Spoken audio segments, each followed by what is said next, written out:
Three, two, one, and we are live. Okay, it says they can't access my video, which they always say. We are live on here. If anybody's in the chat, uh, Yeah, we shall see. Anybody else got their YouTube up? got it. If you do, just type something in the chat for me. Make sure I could see the chat, because last episode I was looking for the chat for half the episode.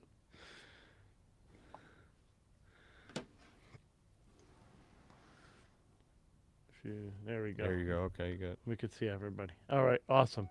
Guys, welcome to episode 3. For some reason, it didn't change my title. We have Ron from 310 Reels on, and this episode is brought to you by HMH. HMH has been making fly tying vices, tying tools, tube fly material since 1975. Located in Biddeford, Maine, their products are not only made in the U.S., but all of the vice parts are made in the state of Maine. All HMH products are hand assembled by a small team of not only fly tyers, but registered Maine fishing guides. These guys know what works.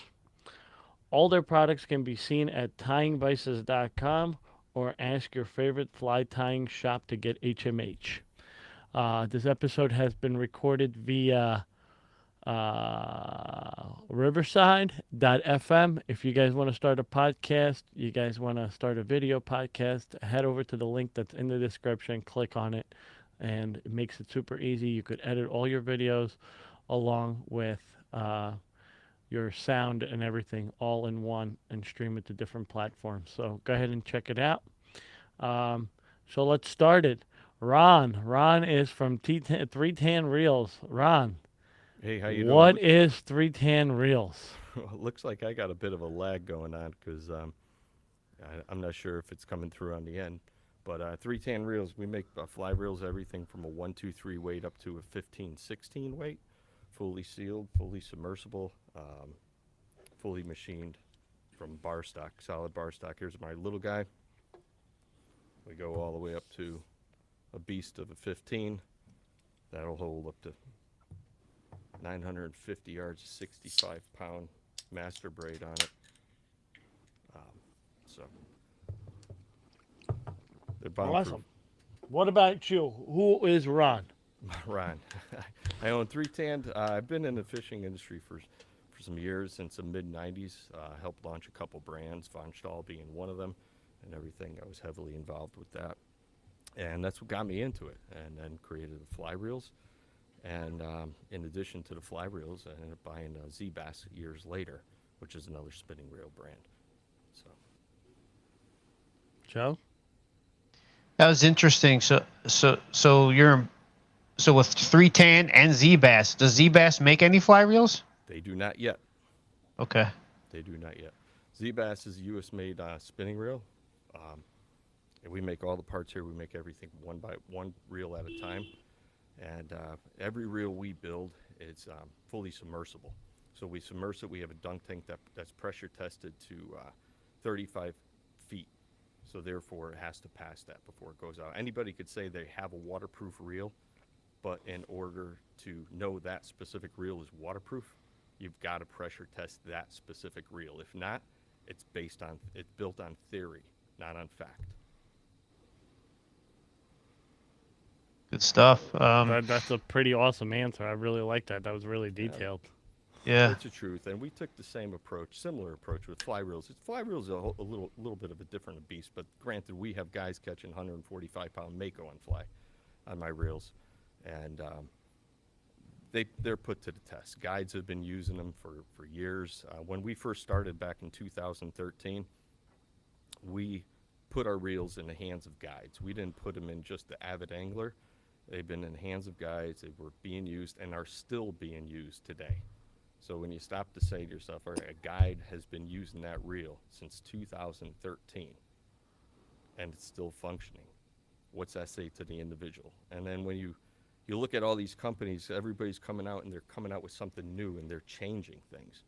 Something new every other year, every 2-3 years or something. They've got to do it for a reason. They got to do it for new product sales. But when you have new product sales, that means you have discontinued product. And when you have discontinued product, you have your product that you love that's working fine, but when you want something else for it, you can't get it. And I'm taking a different approach with this. The spinning reels, the Z-Bass spinning reels, they've been built that way since 2005, and I could rebuild.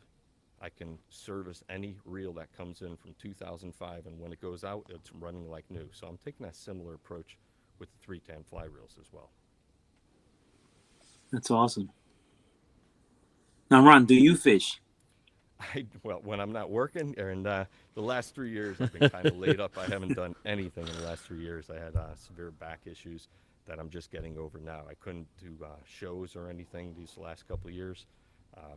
It's just the L4, L5 is just is bad. So I've been going to therapy and everything else, doing physical therapy and different diets and everything else. What you eat, what you put in your body, you feel a whole different way. And then last year in 2021, I got rear-ended as well, so neck issues. But I'm getting over all that. And next year, I'll be going back out in the shows, but I'll definitely be getting it back out on the water. I haven't gone out in a couple of years simply because of that. If I miss my step, if my step's not right, I can't do it. So, wow. What's the biggest fish you caught on your reel? On my reel, 46 striped bass, 46-inch striped bass. Nice. Yeah. Not bad. Yeah. Hey Ron, I got a question because, I've always been intrigued by big game fly fishing. I've done some of it. I can't do it to the extent as I want just because I get seasick. Mm-hmm. So a question was, when you first started talking about how much backing your big game reel holds and the fact that it was tested on mako sharks, which is the fastest fish in the ocean. I don't know if anybody knew that, but you being from Connecticut, homegrown, I'm sure you've tested these reels out on bluefin tuna, being up in that way. Yeah, we actually recently too. We have not tested it. We have different forms of testing that we do internally, and to determine the drag and everything. We've broken our drag down with carbon fiber discs and pressure plates on them as well. And it's just a smooth, consistent drag that we get out of it.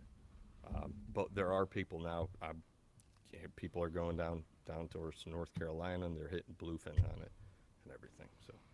Yeah, because bluefin will definitely test any reel out there. Stress test that thing, like anything else. That's good to hear. Also, on your, you showed your big game reel there. One pet peeve of mine, and I was looking on your website, and it seems to be fine, is the spool handle. Like some manufacturers, their spool handles are so small, you're trying to reel 600 yards of backing in, and it's just a pain in the neck, especially when it's cold out. Mm-hmm. Like on your big game reel, how big is that? Do you have like are they different depending on the size of reel, or is it just one size for all the reels? Well, one size on the T series. So the T series, it's more of our saltwater lineup that we have, and it's one size on the T series, and you've got a good grip on that. I know what you're saying. You're getting a longer handle or something more to grip on, but I have not had a complaint at all. We have the way it tapers out, gives you a firm grip on it, and lets you reel in properly. So.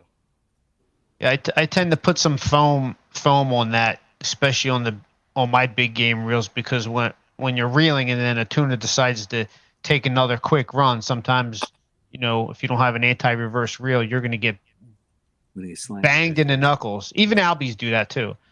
So yeah, this is some personal thing that I do on my reels. I tell you what, I'm a owner of one of his reels. And I absolutely love it. I haven't had an issue with the handle being too small. I used to have old school Reddingtons where they have the flat handle, and I like the flat handle, but to the point is it was too small. With his handle, it's actually round, and it's got like a texture to the handle, so you're actually constantly feeling as you're reeling, and the drag on the reels is so freaking smooth that if the fish starts taking, you won't get your knuckles banged up. You just won't, because it's so smooth, and it won't I haven't had it happen. So We got definitely more That's my drag than you personal need. The experience. handle is made out of Delrin self-lubricating material, and I've got a guy, Dr. Jan Forspanik, down in Florida, hit 100, and he's on his 118th world record fish, and he fishes all over. And I think 23 of them were on my fly reels. Stu Apt has caught tarpon on it as well, and the drag is just so smooth. It's what he always says. It's the drag behind it, and the way it's built like a tank. Awesome. Is it, in regards to the drag? Is it? Do you have detents in there? Not in the drag. I have it, and in the clicker is the detents and everything. Drag, we have standard drag plates with nanocarbon fiber, so it's carbon fiber treated with some other material, and then it's compressed. So it goes from, most of them have 4 discs, and then the larger ones has 6. And we also, when you get down to the T100 and T120, and then also T70, T90, we have different spool sizes. So the T100 and the T120 will share the same spool size, frame size, but the spools are different. One is a large arbor, one is standard arbor. So you have more backing going on the T100, on the T120, but yet they're interchangeable. So if somebody has one and they want to stack it with something else, if they want to change out the T100 to a T120, all they have to do is swap spools. Interchangeable. Cool. We also offer that same feature. Is it a quiet drag system, or is it? The clicker is inside. Right.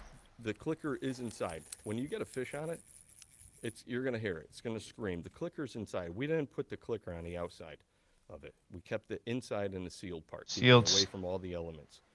That's Right. the way it lasts you. Clicker is nothing more than a little piece of metal in spring. And if you expose that to the elements and salt water builds up in it over a period of time, it's going to go, or it's the wire. Awesome. I was reading up about it. Let's talk about the reel seat with the patented the reel foot. Yeah. So I guess that's a pet peeve of mine. Is that so? That's to prevent marring and scratching of the reel seat on the rod, or is it that adds for a little cushion? It keeps a little bit of a cushion, so it keeps it locked into the seat. Yeah, how many times have you seen that? You're slip. out there fishing, and all Yeah. of a sudden you got to tighten up. That prevents that. from Okay. happening. And then More like a suction, right? Exactly. Well, suction. It adds material. Friction. Material There's friction. that could compress. So you apply that to the seat or the rod, and it keeps it locked in. No, I know exactly what you're saying. Yeah, I think we all deal with that issue. Yeah. Forever. And, to the hidden counterweights as well. We didn't put the counterweights on the inside. We embedded them inside the spool. So it's elongated inside the spool. Right. And on a fast takeoff, because it's elongated, you're getting smoother runs on it, just because of the weight distribution. It's not evenly balanced; it's distributed evenly. Not bad. Dave, you got questions? What got you started making reels? Yeah. Did advertising and marketing years ago, and one of my clients was Von Stahl, and that's when I got into it. And seeing what goes into the reels, I was always outdoors. I was always fishing or doing something outdoors, and seeing what goes into that just drew the passion. And from there, at that point, after Von Stahl, and when they were acquired by Zebco Corporation, I worked with them for a while. And did a lot of photography for them. I did the marketing, came up with the tagline, no limitations, as well, when I was out there with them, and just loved it, passion. And then the same engineer went and created Z-Bass after that. And I then later was looking for a fly reel, so I came up with the fly reel design. And then later Z-Bass approached me, and I acquired the company. Oh, nice. So we're here in Connecticut. And like I said, it's just, keep it simple. We're here for our customers are the end users. I used to be in with a lot of dealers. I'm going to be in with select dealers. And by working with select dealers, we service our customers better. too many companies out there. Everybody's working for the game of sales, and that's not us. And Right. we're looking for longevity. And like I said, if we have guides that have been using our reels for years and they're just repeat, then any angler they're going to be good for. Nice. So you guys are you're both from Jersey, New York? I'm from New York City. Okay. Me and George are from Jersey. Guys got a good run going on down there last year. And looking good Starting so up far. already. Yeah, that's what I Yeah. heard. Yep. Yeah, but I'm more interested in, like, I like it when it's like 80 degrees out, you know? So Yeah. I'm thinking about coming up to Rhode Island in the summer, or I used to go to Martha's Vineyard sometimes. I mean, they're catching fish now, but it's 30 degrees out right now. Yeah. Not a big. As I get older, I find like I like the warmer weather. I mean, I used to go down. I used to go down to Florida. It would be like 2 o'clock in the morning, and I got flip flops on a jet on a secret jetty down there that I'm just catching small tarpon off of.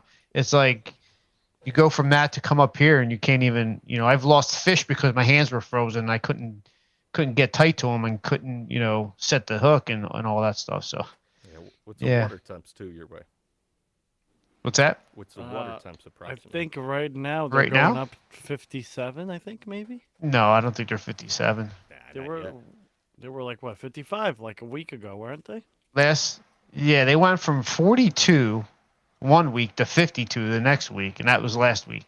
Well, at least down in South Jersey. I'm down from South Jersey, which is like a different state, Ron. The bulk of the fish generally miss the southern. At least the last 15 years it has. I mean, Cape May used to be the epicenter with the Cape May rips, and that fishery's kind of died down. But there's fish down here, but they're far and few between. And you gotta, if you catch a 30-inch bass, that's like a freaking, It's a big deal. it's a big deal on the fly. You know what I mean? It's like, but up in the Raritan Bay, you drive 2 hours. I mean, we just today some local guy caught. He said he caught 6 fish up to 46 inches all on the fly, like in the water temperature's 55 degrees. So Ron, I have a question for you. Do you have an online shop We do. and you have also in-person shop? Yes, we do. We have a retail shop in here as well. Everything's open up. We do. We add backing to your reel. We also have the Rise fly rods in here and a bunch of other. We're bringing in more items as well. I'm not turning it into a typical fly shop, but it's something that's different. Something that people just don't find. Like for the surf casting side, we're carrying more Turtle Cove products as well, and everything for their boga grips. Okay. And you carry obviously hats because I have one on. Yep, we got hats. On our site too. Actually, it's what I end up doing. I figured, for those that do tune in, give them a little something. So we've got, our shirts, our apparels up there. Our big game reels too. Or if you're going on a destination trip, if you ever said, hey, someday I'm going to go on a trip and I want that 13 weight, or I want that 12 weight, or I want that 14, 15. I put a pretty steep discount on those just for the next couple days and everything, because I figured if the viewers see this, it's the only way, unless they're up there shopping for it. Those are kind of like select items like a lot of people just don't shop every day for. But if somebody is thinking about the destination trip, I figured, you know what, tie it into this platform here and give them something for coming. excellent. It's pretty awesome though that you carry fly rods and reels, so you could get a whole setup when you're going away on a trip. Instead of you going to like 2 different shops or ordering and you could actually balance out the reel to the rod, which is pretty cool. Well, you could. And when you stop to think about it, when you look at a lot of the other larger manufacturers, they're carrying everything. And if you're a dealer, think about a dealer. If you're bringing in product and you're filling your shelves, you have specific product at specific price points. And then it makes it difficult for others to get in to those price points. Now, my reel, for the price that it is, it's more value for cost. And what we were doing all the time too is when at ICAST, when I was at ICAST and people would come up, what's the retail price on this? I would tell them the retail price. And these are wholesalers you're talking about. These are dealers we're talking to. they would say, no, not our price. What's the retail price? And when I told them, yes, our T70 is $350, they dropped their jaws because of the quality that's behind it. So we literally compete with reels that are twice our price in there, but the drag is just, it's phenomenal. And, but I always say, the best consumer is the educated consumer. And everybody has to do what they want, what's best for them, whether it's a handle or whether it's something else about a reel that they like. Then they should look into that. Just educate themselves on it and understand what they're getting.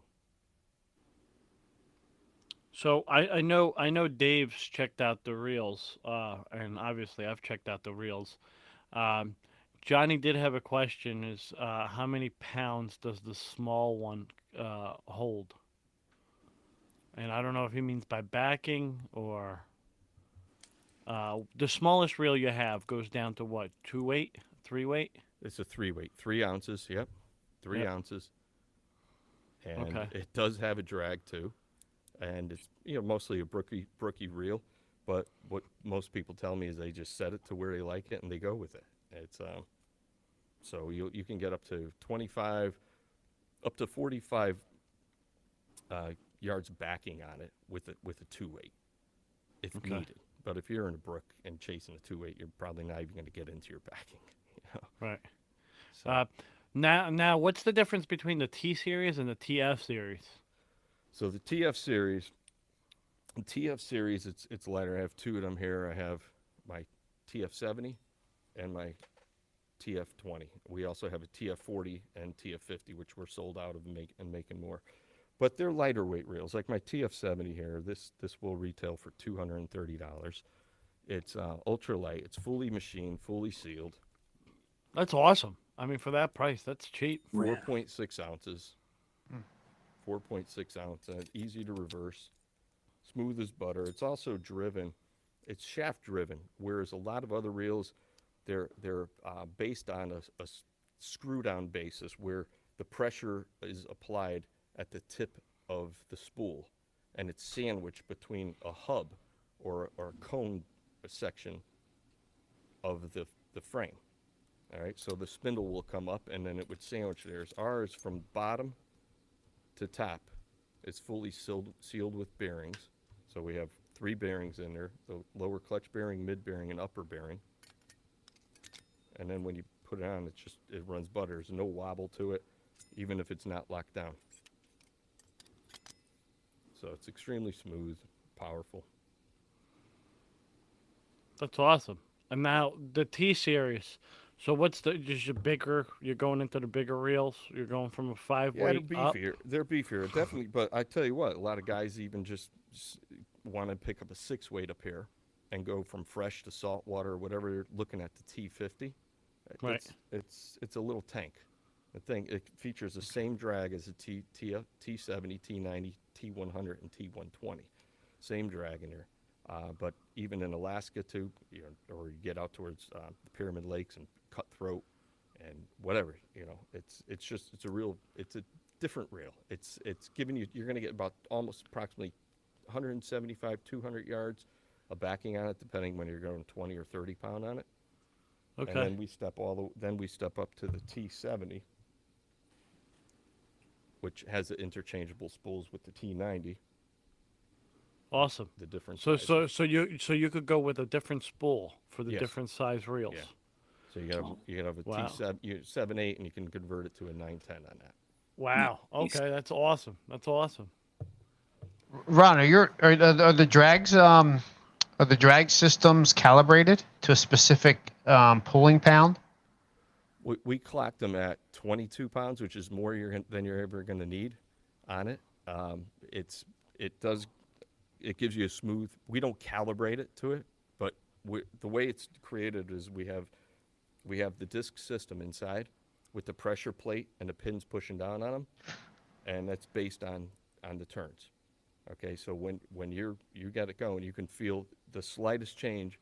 You could feel the slightest distance. You're never my reels. You're never going to get to the point where you change it a little bit and it locks up on you. So it's just smooth and consistent. It's a nice wide range. We have approximately 40 different stops in it in the detail. Okay. By the time from start to finish. Yep. And I think that's what I meant earlier on about the detents and the drag knob. Okay. Some drag systems are just they don't have detents and it's annoying when you're tightening up the drag.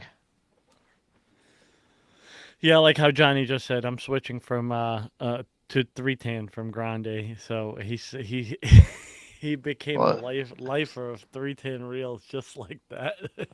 I think I'm gonna have to become a I'll tell you what, I'm definitely getting the T50. That's for sure because I need that for a 6-7 weight. I definitely need that. So I mean, this is my TF70, and back in 2014, Andy Allen down in Florida, he hit a 50 and 60 pound tarpon on this reel, Wow. and he's still using it today. and it's And never been serviced, right? never been serviced, and That's what you need. He sent me a video on it because I was marketing it as a lightweight reel. He thought I was marketing it as a light tackle reel. He put together his video of him hitting these tarpon on it, and I was just blown away. So I sent him a TF20, and I said, "Here, give me a 20-pound snook, on this little one." So Nice. That's pretty awesome. I actually have a cool story to share about his reel.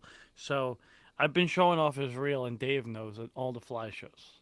I've been showing it to people just to check it out because it's something that he's a smaller company and not a lot of when you hear of reels, you're looking at Hatch reels, you're looking at the TFO reels, the Reddingtons, the Abels, the Ross, and all that shit.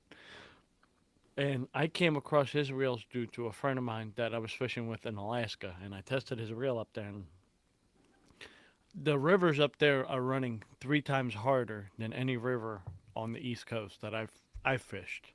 Now I'm not saying there's not rivers that run faster, but uh, to hold those fish and not to get to your backing super duper fast and actually control and tame that fish to come into the softer pocket without busting your drag. It was just amazing when I fished it up there. And so I've been showing off the reels. And the gentleman that asked me to show it to him, and we lost Ron's coming back. video. His battery died. um, he's like, hey, bring the reel. I want to see it. I want to test out the drag. So he brought his really expensive $1,200 reel, and we compared it. Dave, you don't know about this because I didn't talk to you about it. I wanted to wait till I had Ron on the show. Right. And we were in the parking lot, and you know how the parking lot is over there, right? Yep. So he's got it on the butt end of my rod, and he's got his on the butt end of his rod, and he's running both fly lines, right? And this one's going, nyeh, nyeh, nyeh, nyeh, and this one's just going, nyeh. And then eventually he's like, okay, tighten it up, and let's pretend the fish just hunkered down or whatever. So I tightened it down. This one kept on going. This one snapped the line. So his snapped the line if we put it all the way down. This one was going, It wasn't like a smooth drag where it Right. was going, It's jerky. It's a jerky drag system. $1,200 reel. Wow. That was in this hand. In this hand was Ron's reel. So then we loosened up the drag, and he kept on going, and this one just kept on going like this. Yeah. He goes, fuck this $1,200 reel, and he said he's buying this one. I know. That's a true story. No joke. The reels are fucking way, way worth the money that you're going to be paying for them, in my opinion. Of course, I wasn't there, but can I take a wild guess? I'm not going to name names, but was that $1,200 reel have a cork drag system? I'm not sure if they have a cork drag system, but they're really good. A lot of people use them for saltwater. Yeah, it's got a cork drag system. I know which one you're talking about.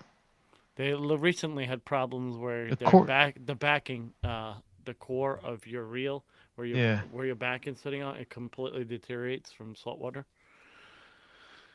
I always, like I said, I talk to people. People come up to me and at a show and they would say, "Tell me why your reel is better than this reel." And I say, "Wait a minute. Let's just say I'm going to sit here and I'm going to tell you the features and the benefits of my reel, the price point, everything else. You put it in your hands, you feel it. Play with the drag, and then go do the same with the other one. Educate yourself on it." And the more you know about it, the better off you are. And when you own it, the more you know about how to maintain it and what you need to do. With mine, literally you rinse them under fresh water, shake it out, take the spool off, give it a quick wipe down. The biggest part of the maintenance on mine is just adding a couple drops of oil right here after you're done fishing it for some time and working it in. There's an O-ring around here. That just keeps that O-ring moist. And after that, you store it, just store it with the drag off, and you're good to go. Key is stored without the drag off. Yeah. Yeah, Every reel. It's just Yes. typical maintenance. But then I've got people, Austin Green. He's down in Virginia. He wrote a couple articles. Great photographer, videographer. He was doing an article on e-socks, and he used my reel. He says, Ron, I fished it in murky water. I did all this. I haven't washed it in 3 years. And I'm still taking this out fishing. And he took it out for the photo shoots and everything. So it's, but then again, too, if there's something you need to get into fixing it, it is relatively easy to get into fix it. We're going to be doing more how-to videos as well. This way, if somebody has it, they know how to fix it. They know how to get in and maintain it. Or they can send it in to us. We're also going to set up a service program. We do that with Von Stahl. Every year we take apart these reels. We rebuild them from inside and out, replace what needs to be replaced, pressure test it, lube it up. We have our own lube with Von Stahl, with Z-Bass as well. And in the Z-Bass reels, we lube them up and with our own lube, and we've worked with Corrosion X on that. I was talking to them, they had a grease that they smeared on the side of docks. No zinc in it, tremendous clean factor. It will also prevent corrosion. So we said, gee, okay, a lot of guys are using, on the spinning reel side of it, they're using Royal Purple, too liquidy, more of a gearbox type of system. Then the other lubes are too thick, so we made it to the viscosity we feel is best for any fishing reel. But what we noticed over the last several years is any reel that might have had water intrusion in it at all, we're replaced probably a little over 60% less of internal parts, bearings and everything else. So it's just preventing the corrosion. So a couple of questions. You covered the six weight, the T50. The T50. Yeah. The T50 could be used for saltwater. Yeah. Obviously the drag is the same as it is for the T100 and T120 and so on. So therefore it could most likely handle fish that are 40, 50 pounder striped bass, right? Yeah. Definitely. The only thing is it's going to be line capacity. It's a little You gotta smaller. manage your line. Right. So you can't put as much backing on it, obviously, Yep. compared to the one. I mean, my 120, I think I have like 350 yards of backing. Yeah. Yeah. It's like, and there's plenty of room to add more. Yeah. Like I could probably put 500 yards on there and still have room for the fly line. Yeah. When we spec'd it out years ago, and we were very realistic with it. A lot of other brands were pumping up the numbers to say, the more the better. And that's really not the truth. We were being realistic. The last thing we wanted somebody to do is bring the reel into the shop and then have him pack it, and now there's no room for forgiveness. So if he had a line management stacking issue as he was retrieving, and he's going to start to top off, so we figured just keep it simple, keep it true. We got another question here. The name is Three Tan. Yes. And if we have any questions, what's the best way to contact you? You can shoot me an email, ron@3-tand.com. All right. If you guys have any questions, you could always contact me, or you could even get a hold of him on Instagram sometimes. Yeah, Instagram, we're really not so much in Facebook, but Instagram. Yeah. Instagram, we will get back to you. If we did that, if we paid attention to all the social media and used those social medias as a responding platform, we would just spend our days on them talking to people. And we like helping out, so either that or just shoot me a quick email, ron@3-tand.com. Hey, Ron, I got a question back into the I guess in general loading backing. I mean, being in the game a long time, I actually built my own machine to load backing onto my reels. Mhm. I was pretty, especially fishing for bluefin tuna and albies. If you ever loaded backing and was, not careful, right? Um, when a fish takes a run, even a striper, I guess, and your backing hasn't been packed on tight, Mhm. the line's going to bury itself under, especially when you're using the Spectre backing or Jerry Brown type of backings. They will quickly bury themselves. So what I used to do is I used to wind on about 20 yards of mono, right, Mhm. as a cushion for the backing for the Spectre or the Jerry Brown to bite into when you were loading that. But I built a system. I built a wooden loader with a rod and washers and springs to where I can clamp down pressure when I'm winding on the backing to really load it under heavy pressure. Like I noticed that when I was shopping on your site that you can load backing on the reels. So my question is that do you have one of those types of machines that you can pressurize backing onto a spool? We don't have a weighted system that pressurizes it. We do it by hand, and we've got a great feel with it. If you apply too much pressure, keep in mind these spools, any spool is aluminum, and if that pressure from if that pressure if the pressure is so extreme from the external, and it comes down, the more you keep backing onto it, it's going to start to compress, and it could. We've seen it on years ago, back in early years ago with Von Shaw, we've seen how it would collapse. It would collapse a spool Mm, on it because of the pressure. So no, we do everything by hand with that, but we do make sure it's nice and tight to it. Like I said, if it's too loose, you can feel it. It'll be soft. right. It's It'll be spongy. Yeah, exactly. That's what you want to avoid on any reel. What are the warranties on the TF line? All my reels are pretty much a lifetime warranty, as long as it's not typical abuse or anything. I mean, if a bearing goes, that has to be replaced. It's fine. If a customer has an issue with it, we always say just give us a call, send it in, we'll assess it for you.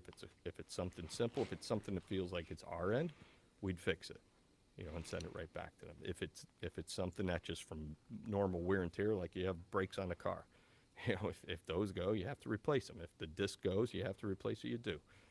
But we always, put customer first. We don't just sit there and say, let's open it up and replace everything. Everybody's, working under certain budgets, especially nowadays, and we're conscious of that. So, Yeah, I really like how you put that feel into things because it makes you feel like you're part of a small family when you just said that. Like a small business taken care of, like mom and pop shop type of thing.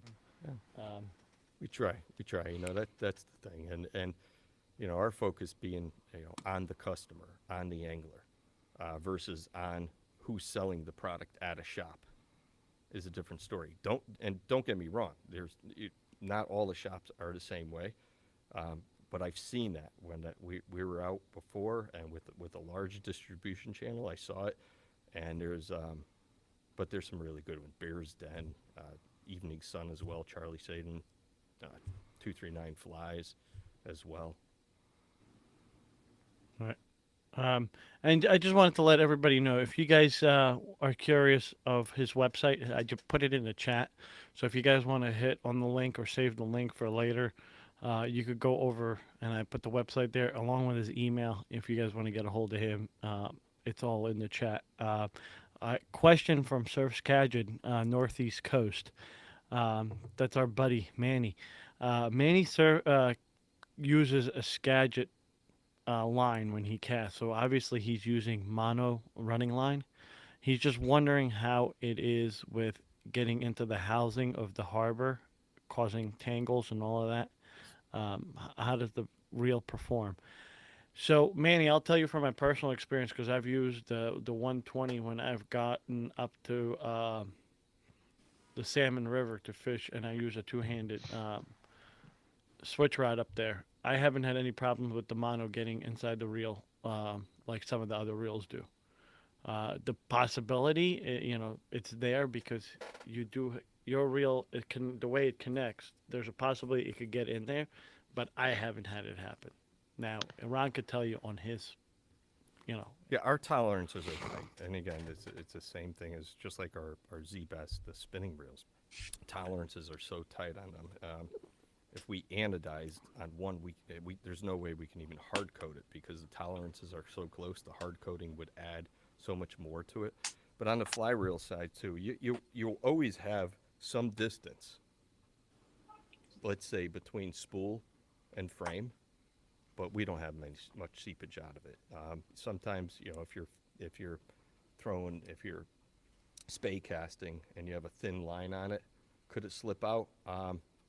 Somebody was having that issue, and then I knew a person that took him out there and just made a quick little change to his cast, and he didn't have that issue any longer.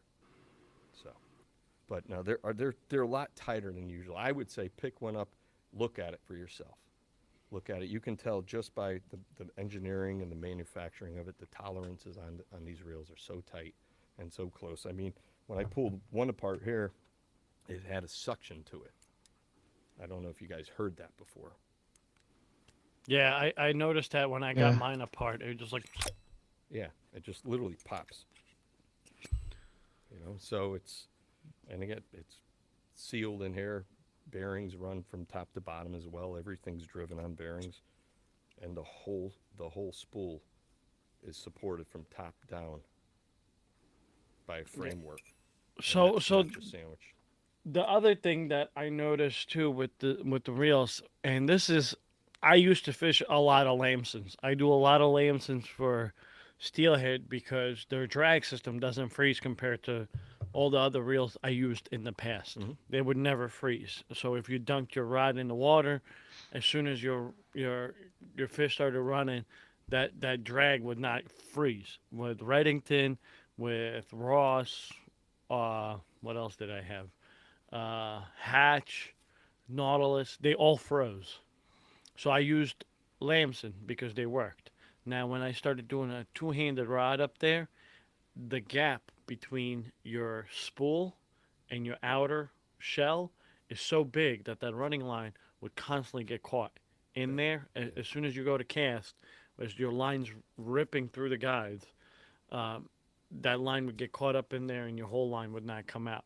I didn't have the gap with these reels. It's very minimal, and I haven't had it get caught up in there yet. That's why I'm telling you about the tolerances of it, and again, the distance when you in the manufacturing side of it. When we open this up, and our standoff here, and how close it runs inside without rubbing, is so tight compared to a lot of others out there, and that's where it just prevents the slippage. If that was greater, if the spool had more movement into it on the frame, you would need that gap, because if not, every time you reel, you would hear it scrape. It would scrape against each other because it has movement. Ours has no movement. That's why even on this other the TF70, I could literally unscrew it. I could put it on and spin it, and it has no wobble to it. It's still not even tightened on it. Are they American made? These are not. No, we do make these overseas, at probably the finest shop overseas, and the quality has been consistent since 2013. I came out 2013. I was at ICAST. I was one guy with a 20-foot table and a bunch of fly reels, and I got best of show back in 2013. And they're still performing the same way. So you say and the price too. We haven't changed the price. Everybody's changing prices. Prices have gone up, but we kept consistent. And we don't have the margins baked into our reels here to offer 40, 50% off, 30% off. That's not it. And we see certain shops have to do that in order to push discontinued items because they paid for it. It's sitting there on the shelf. But with ours, we're not changing. We're going to keep it consistent. If we change anything, we'll come out with something new. We'll sit there and we'll listen to you. Joe will say, all right, well, this is what he's looking for. Let's do something maybe, and let's create something. So, and I can do with all my reels now right now. Let's create another handle for these. Let's make it bigger, and it's a simple change.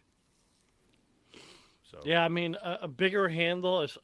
I think too with like older guys, like especially now that I'm meeting older guys that do saltwater, and Yeah. I don't I don't mean Joe. I just mean older guys through the club that a lot Oh of yeah. a lot of those older guys are getting arthritis in their hands. So now they're starting, and I don't even know how to do this because if you're getting arthritis in your hand and you can't reel, how are you pulling the line in and landing the fish with the line if you can't hold on to the reel? Yeah, I'm So having that issue a little bit too. the handle, the bigger handle as an option, if you want to buy like a separate handle and screw it on there, I think that's a great idea, in my opinion. I mean, I would, like even so, if you're fishing for steelhead in the winter and it's freaking negative 13 degrees and you got your gloves on, I don't, and that could Well, be a yeah, big good, see, so when I good hear option. things like that, I listen to those things because if he's saying it, or especially if you're going for something larger, where that thing's whipping around, you want something larger, you want something softer, something like that. So there's solutions out there, but Yep. even these, all I have to do on it is literally, I'll take it on the black one, you'll see it better here. That little V channel, that holds the handle on, it's held on by a screw back here. Simple. Somebody has it. If they wanted another one, we could peel off the line. If I came out with new handles, it would just replace the V channel and the handle. It'd be put back on, and you're good to go. Nice. Nice. Johnny wants to know, and Johnny is like the question man today. He's been hitting me up all day, Ron, about your. He's been asking forward to meeting question after question after question. But it's good because he wants to know, and I like this because a lot of people go by a reference of one person versus talking to the company and getting to know the company and so on and so forth. There's so many manufacturers out there that we just purchase their stuff by, uh, you know, Hearsay? knowing the brand. So like, I go for Reddington because that was my first reel I ever got. So I'm like, okay, I'm gonna stick with Reddington. But needless to say, Reddington's lasted me 3-4 years, and I'm buying another $300 reel from Reddington. It's like, um, so he has a question. If someone orders a reel, how long does it take to get it?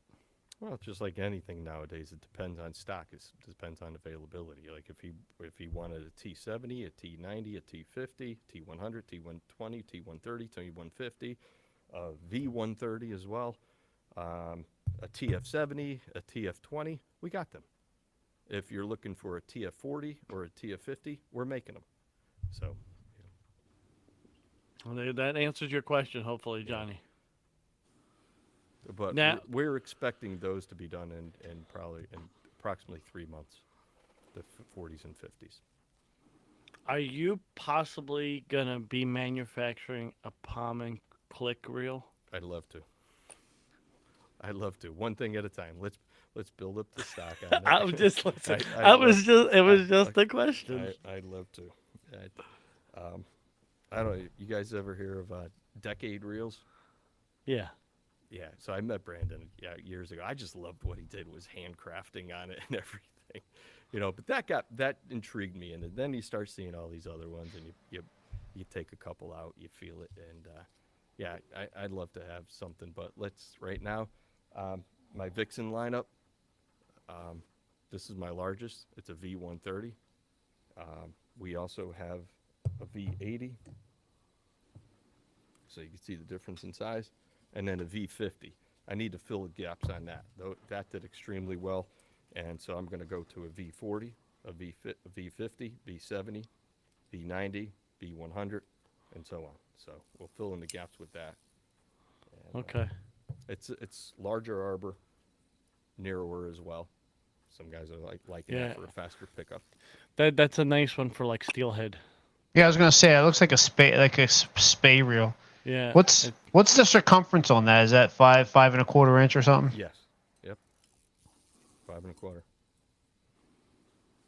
All right. Joe knows his stuff. I like it, Joe. 11 You're coming out ounces. with the knowledge tonight. I It's fucking 11 love it. ounces. It's machined out of solid bar stock as well. Been around the block, my friend. So when you look at how it's machined, I mean, think about it. This came off from a solid piece of aluminum. Bar stock. Yeah. Nice. And it's thinned out extremely here, but also durable. Every reel too that we have, you're going to see the design of it. It's kind of like a rim of a car. It's made to take a punishment. I've got a couple of reels over there. One was sent to me from Yapa Valley Anglers. They drove 15 miles back after a day out, and it fell off the foot of their reel, the seat, and it bounced all the way home. You could Wow. it still spins. The spool's still attached and everything. Another guy had one that That's so awesome. he lost a reel and 2 rods, and my reel survived. And 80 miles an hour, he had a magnetic rod rack, and he didn't know he was not supposed to go over 40 on that. So I blew it off, and the reel survived. So It's interesting. Yeah, my son dropped a lamson on a jetty from his waist, hit the rock, and his day was done. Shattered into pieces. that's a tough day. Now you take a guide. A guide is out all day. A guide is out there with their client, and the client has a great day. And the client trips and falls and uses his rod and reel to catch to stop his blow. And what happens? Now his whole new setup's gone. So that's why, all the pressure points on the reel, like I said, it's designed like a rim of a car. It's made to take a punishment. We have a question here from our friend Surf Skagit East Coast. He wanted to talk about about the maintenance of the reel. I think we talked about a little bit about that, but I guess since it's a sealed drag, I guess you really can't do any maintenance to it, like other than what you talked about, adding some oil to the. Yeah. So here, let's say we come back, rinse it under fresh water, keep the spool on, rinse it under fresh water, loosen the spool, pull it off, wipe it down, wipe it clean, both sides as well, make sure everything's clean, put it back together, and then just add 2 drops of oil and work it into the drag knob. What kind of oil do you That's it. recommend? I use ReelX. ReelX Okay. it's a good cleaning oil. It's a good lubricant as well. Okay. So there goes that question. Now, you said the TF is out of stock currently, correct? The TF40 and the TF50. Okay, but the TF70s are TF70 in stock, and the TF20s are in stock in black. Yep. Okay. That's what Johnny wanted to know. I think Manny's converting. Manny's the type of guy that he likes to know his stuff, and he likes to just destroy shit. Well, a funny story about Manny. So I've had a few 2-handers in my life, but I was with Manny one day on the beach, and we were practicing. There was nothing going on, and so he hands me a rod off his truck, and I started trying to strip line off the reel, and I'm just hearing. I'm like, man, I'm just thinking to myself, I hope I don't catch a nice bass on this, And it was just for practice, but I'm like, Manny's probably cracking up right now. it was making lots of noises. Let's just say it was seizing up, man. That thing probably wouldn't. And I've seen my buddy Chris, my old boat partner, fried a sage reel on an albie. Let's just say when we were done with this one albie, the reel was when you had you were talking about how straight your spool was spinning, the tolerance. Let's just say this thing was wobbling, like it was hitting, and like it was bent. Yeah. Basically, the spindle inside bent. And think about the power of that fish, and then the reel that it's spinning, and the pressure that's going on that circumference of the spool, the inner circumference.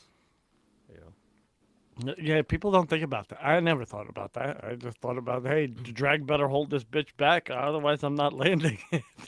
Exactly. Look at Dave going like this. He's like, yep, that shark down in Florida. That's what it was doing. Well, this reel, I just tell everybody all the time. I said, just Google these words: toughest little fly reel.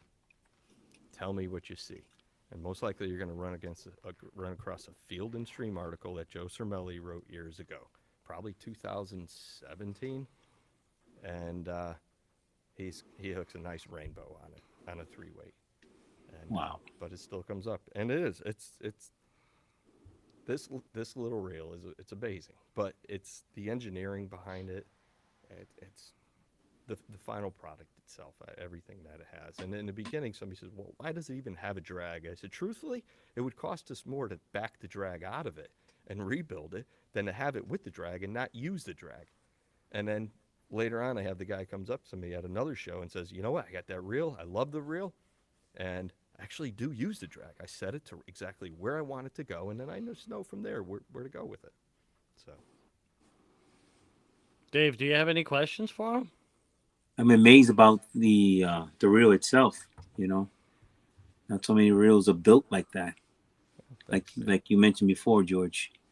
You know, boy, you got a $300 reel. All of a sudden, you wind up buying another one, and it looks like this reel here. You don't have to buy another one once you get it. You know. when you look at it and you say, look at our industry, and the industry, everybody says, wow, somebody just said to me the other day, well, I do this. So I got a lot of surfcasters that I see. And I hand them a 10-weight. I go, now imagine catching an LB on this. Imagine catching a striper on that. And they're blown away with how it feels and everything. Oh, well, it's expensive to get into. And it's really not.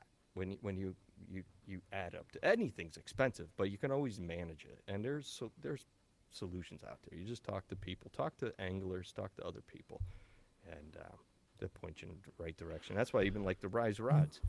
Rise Rod, they make fantastic rods, and when they launched, they were going and trying to reach out to dealers, but dealers already had a full setup of all those rods at those price points. So why would they want to take in another one? Yeah, I get that. It makes sense. But they're fantastic rods, actually.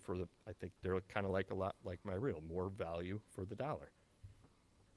It's and I talked to you about this a little bit because a lot of people say fly fishing is really expensive.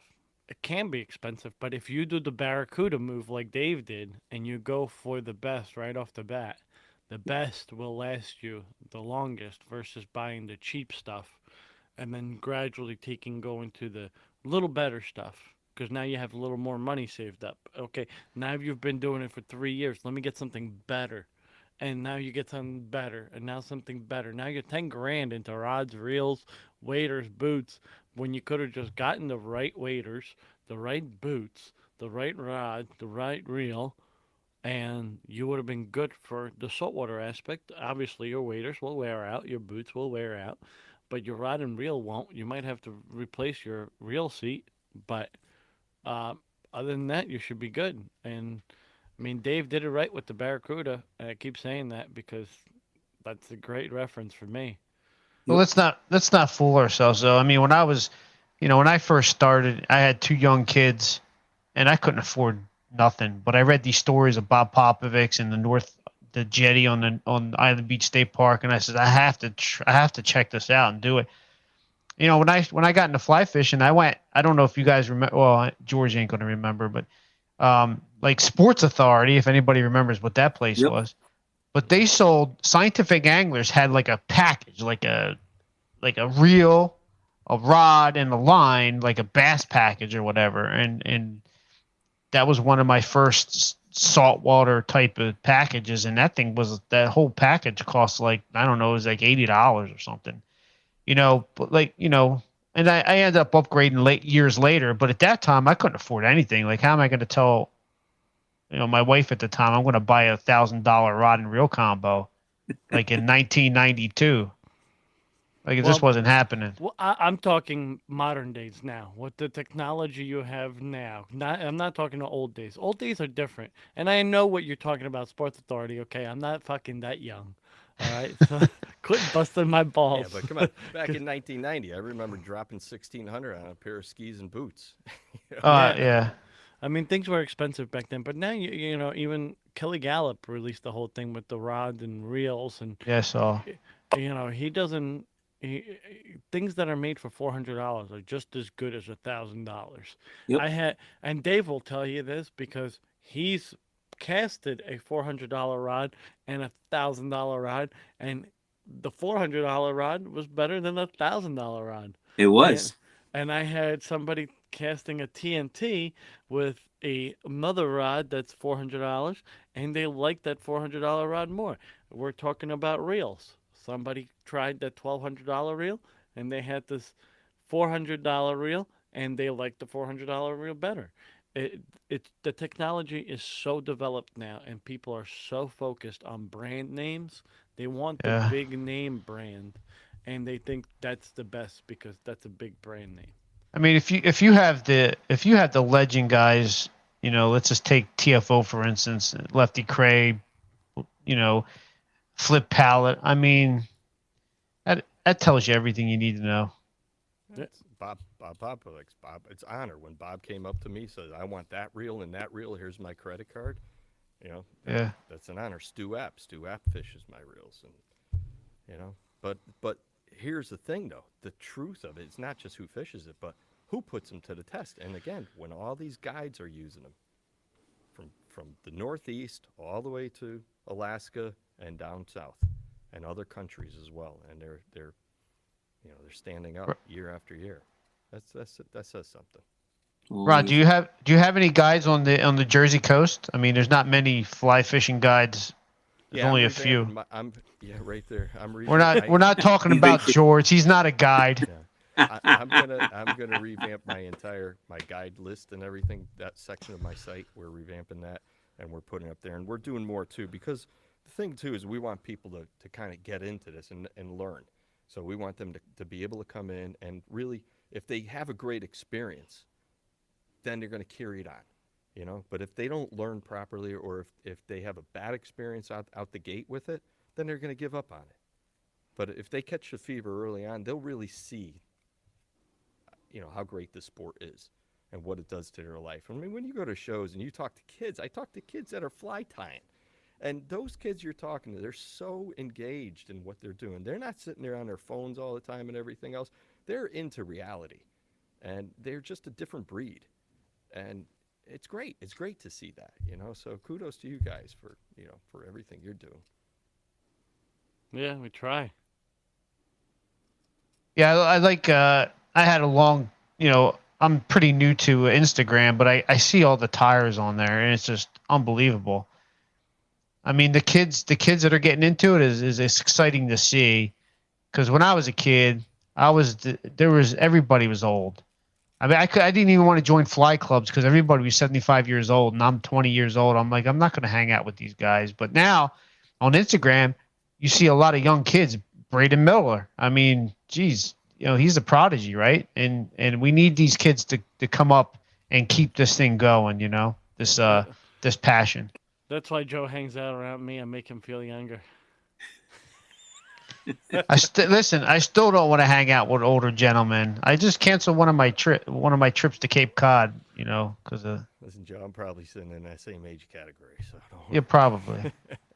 you know, age is nothing but a number. Yeah, Nothing but a exactly. number. That's how you feel. In the last 3 years, I felt real old. So now it's to get back young again. So, Yeah, I was feeling young about 5 years ago, hitting big jumps on mountain bikes, and after a few hospital visits, now I'm starting to feel old. yeah, I have a Sea-Doo. I would go out riding with guys, and we would leave Connecticut. We would go to Sag Harbor for a burger, or Nice. we'd go through the lock system. We came out through Hampton Bays, and it was 2 days before a hurricane, and I had a 1,000-pound machine 16 feet in the air. So when you say to yourself, all right, why is your back problem? Why do you have back problems? Well, it was worth it, I guess. Yeah, So, exactly. Ron, did you want to say anything else about your reels that people might want to know? Um, yeah, any questions, send me an email, ron@3-tand.com, or give us a call, 203-345-7000. Be patient. We are not a big company. We don't have a lot of administrative people around here, but we will get back to you. If you're going to hit me on Instagram, you can message me there. I will respond on that. Facebook, not so much, but just Yeah, any questions, I'd be happy to respond to you. I wanna know if Dave's got any questions about the reels. I mean, he's just like sitting there in amazement right With now. Dave's look, I think I say, you know what, Dave, I want to put one in your hands and fish it and get your feedback just based on your look. Oh yeah, I'm Serious. Oh, you very too. interested. I'm very But interested. Since back in the days when we met, when you were at the shows, mhm.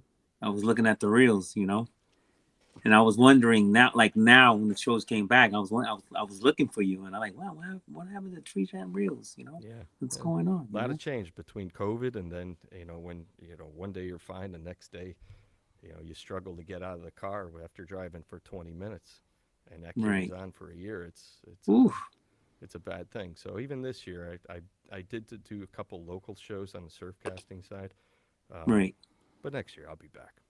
I'll be Okay. back to 'em. That's good to know. I That's miss good them. to The know. shows are great, seeing the people and just being part of the community. And I mean, I would do that from January 3rd all the way on. I was out in Denver and then back this way, and then out in Washington and California, and then back this way again.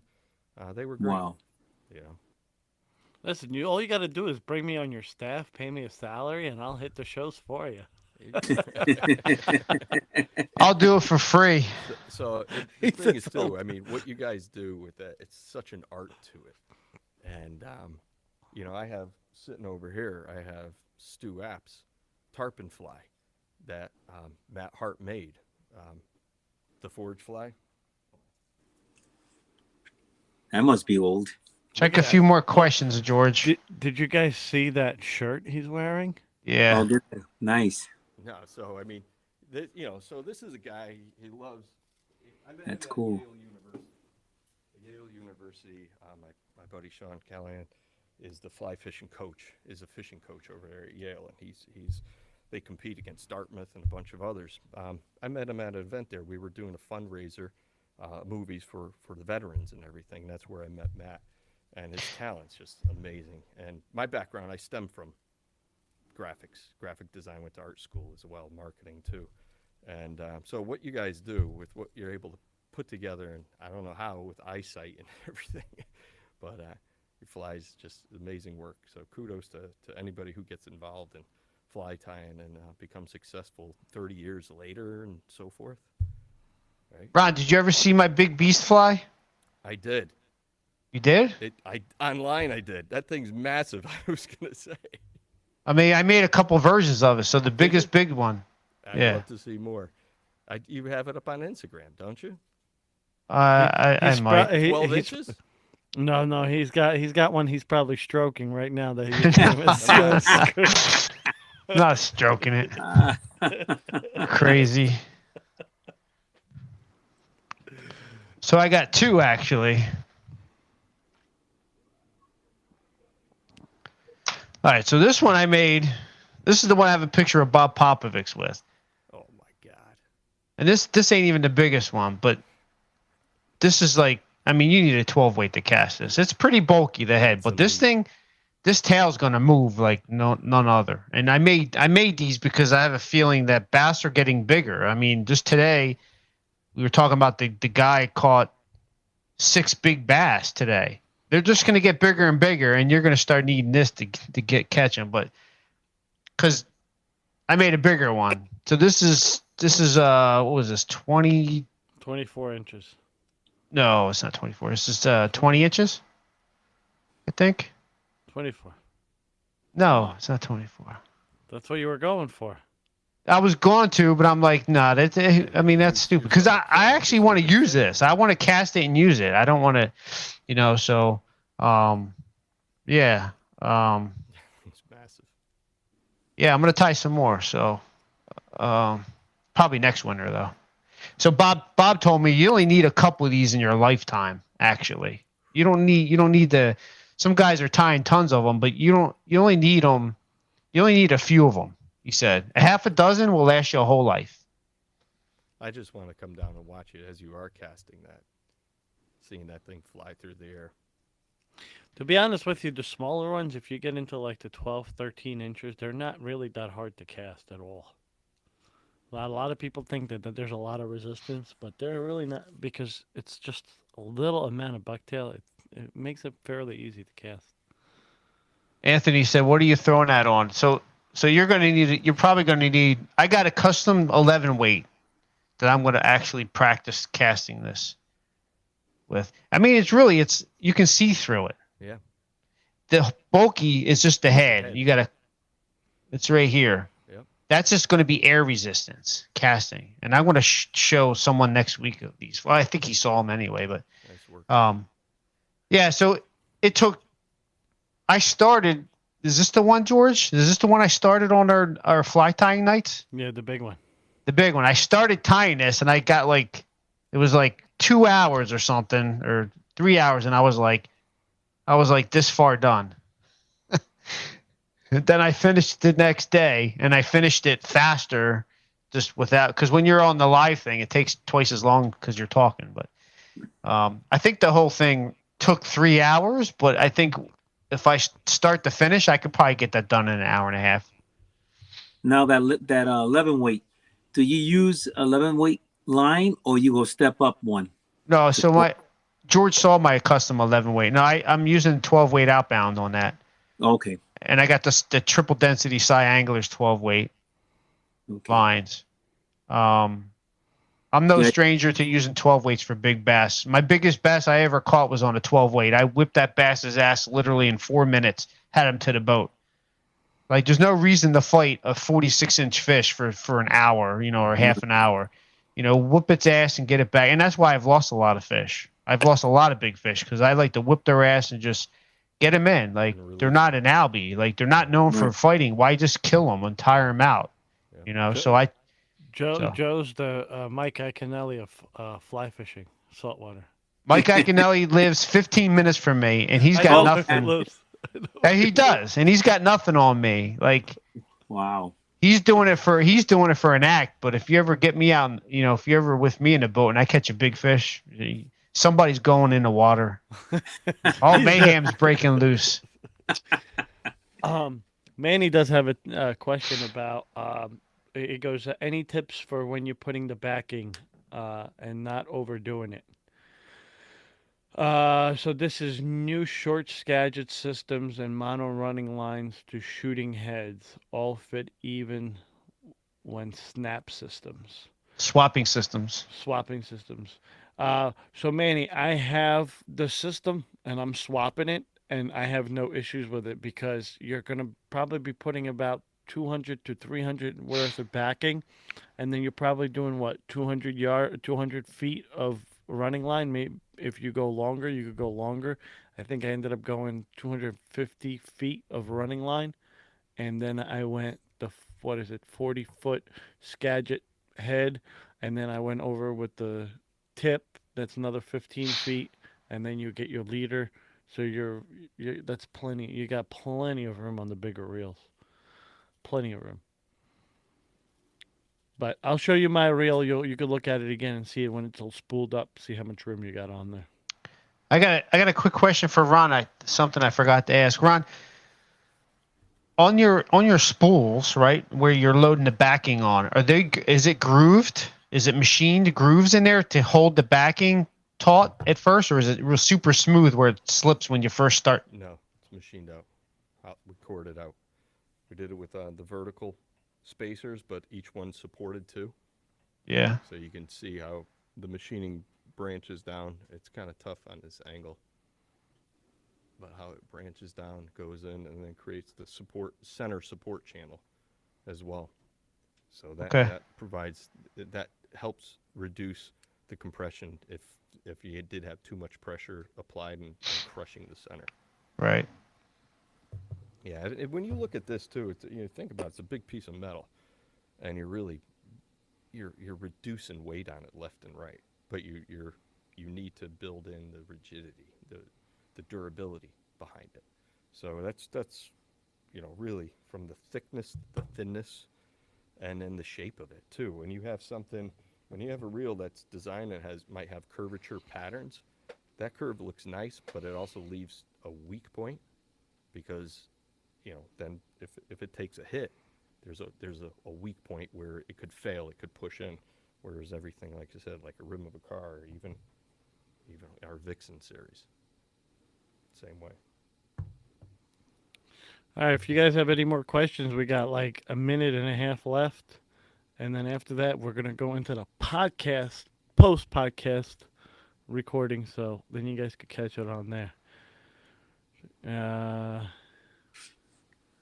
What if sand got into the reel? Will it stop on you? No, this is so many washes out. First of all, if sand gets in, I mean, I had granular inside of it, and it just rinses right out of it. So, and then when you open it up, there's a seal here that's going to prevent sand from getting inside. So the drag is sealed fully on it. Yeah, that's a big deal because I remember throwing my reel into the sand trying to release fish, and then you go back to strip line off it, and it's a disaster. It's like a coffee grinder going off. Yeah. If it's too tight, if it's not open enough, if it doesn't have that washout, it's not going to wash out. Then it's going to get stuck there. It's going to build up. It's going to grind on you.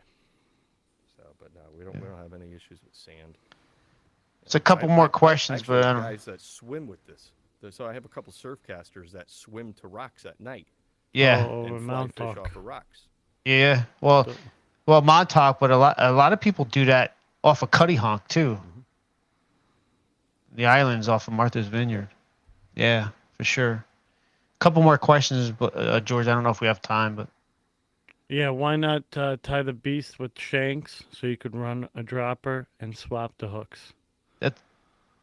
that's an easy question to answer. I have tied beast on shanks, but I don't have a reason to swap out hooks. I mean, I'm catching stripers, not muskie, and these hooks, these Arex hooks, you can resharpen them anyway. So, I don't know. And besides, if one gets ruined, then it makes I got to tie another one, and it's fun. But shanks, I have a beast fly like this on shanks, and it's just too heavy. It's so heavy with the big shanks. All right, so I'm going to wrap it up there. That answered, I think, all of it. Ron, if you want to throw your info one more time before we wrap it up. Sure. Email Ron at 3-tand.com or give us a call at 203-345-7000. There you go. And I'll have his information in the description, so if you guys want to check it out later, all his stuff will be in the description down below of the video. Most likely it'll be there tomorrow because today was a little rush. I do want to apologize for Ron's square. We were trying to fix this camera issue, and we were not able to get rid of that square. I do want to thank Ron for coming on and giving us info on his reels and having a good time. And everybody that came on, tuned in, I really want to say thank you for tuning in. And anybody else that's going to be watching it later down the road, thank you for watching. Give us a thumbs up and give us a subscription so that way,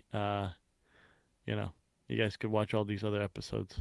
Next week, Joe, who's on next week? Oh, we're going to have a treat for you. The one and only GB. If you can figure that out really quick, then Gunnar Bramer is going to be on next week. And, I'm a big fan of his. And I know he's a younger kid, but the way he portrays Bob's techniques to video, I think, for the younger crowd, because he just does a great job, and we're going to have a lot of fun with him next week for sure. I mean, we might need 2 hours, George. Well, that's fine. I'm not going to be on call, so we're good. Thanks Okay. for putting this together. I mean, when George told me about it, when this was happening, I thought it was such a great thing, and it's a commitment too. So thank you guys for making it happen for everybody. I look thank you. forward to seeing other guests as well, and maybe even participating down the road too. Yeah, Thank you. Absolutely.